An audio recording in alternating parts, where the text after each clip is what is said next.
All right, let's dive right in. Welcome to a super fast, laser focused grammar revision. We're going to hack the most common ICSE grammar traps so you can walk into that exam hall with total confidence. Seriously, no more guessing, just solid marks. First up, take a look at this. What's the missing word here? Hardly had the music stopped, blank, the audience left. What do you think? Is it then? Is it when? This is a classic exam question, and it's literally designed to steal your marks. If you hesitated for even a second, you're in exactly the right place. Because today, we're going to break down the rules behind questions just like that one. The goal here is simple: to turn that hesitation into an instant correct answer, every single time. We're going to tackle the big three. You know the ones. Those tricky prepositions that always seem to have weird exceptions, complex tenses that mess with your head, and of course, sentence transformations that can feel like a total puzzle. These are the top areas where students lose easy marks. Okay, let's start with prepositions. This is where so many of us just rely on what sounds right, but honestly, that's a trap. A lot of this stuff is about fixed rules you just have to know. And we'll kick things off with a word that causes so much confusion: despite. So, what does despite actually mean? Well, as you can see, it simply means without being affected by something. It's all about showing contrast. Seems simple enough, right? But here's the thing: the trap isn't in the meaning, it's in how we use it.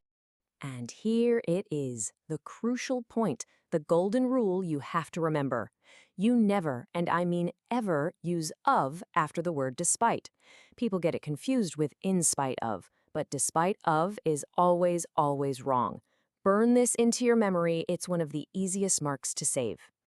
Now let's put this to the test. How would you rewrite this sentence? If you were even slightly tempted by option B to start with despite of failing, you'd be falling right into the trap. We just covered it. Despite of is always wrong. The correct way to say something similar is in spite of many failures. See? Once you know the rule, the mistake becomes obvious. No more guessing. Next up, tenses.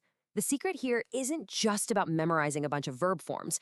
It's about visualizing the timeline of events. Seriously, once you can see the sequence of when things happened, the right tense just clicks into place. This timeline explains a key concept I call the past of the past. So imagine you're talking about two events that both already happened. The one that happened further back in time uses the past perfect tense. That's your had worked. The more recent of the two past events uses the simple past, like joined. And this example puts that rule perfectly into practice. Let's break it down. What happened first? Julie worked in England. What happened second? She joined Doctors Without Borders. Both are in the past, but working in England came before joining, and that's exactly why it's had worked before she joined. The timeline makes it crystal clear. And finally, sentence transformation. Now, this section can look super intimidating, but trust me, it's actually just a pattern matching game. If you know the pairs, you can't go wrong. It's all about memorizing the formula.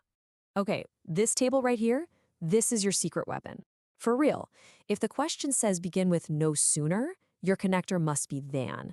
If it says hardly, your connector must be when. These pairs are fixed. They don't change. To becomes so that cannot. And if not becomes unless. These are automatic marks if you just learn the pairs. So let's just lock this in, because this is the most common trap of them all. No sooner always pairs with then. Hardly always pairs with when. And that takes us right back to our very first question. Hardly had the music stopped? The answer has to be when the audience left. It's a non-negotiable rule. So, we've broken down the traps. We've seen the patterns. Now, let's put it all together into a simple, effective game plan that you can use on exam day. So here it is, your game plan. For tenses, visualize that timeline. What happened first? For transformations, you're going to memorize those pairs. They are your absolute best friend. For prepositions, know the fixed rules, like despite, never taking, of. And hey, one final pro tip: if you're ever truly stuck, just say the options out loud. Sometimes your ear can catch what your eye misses.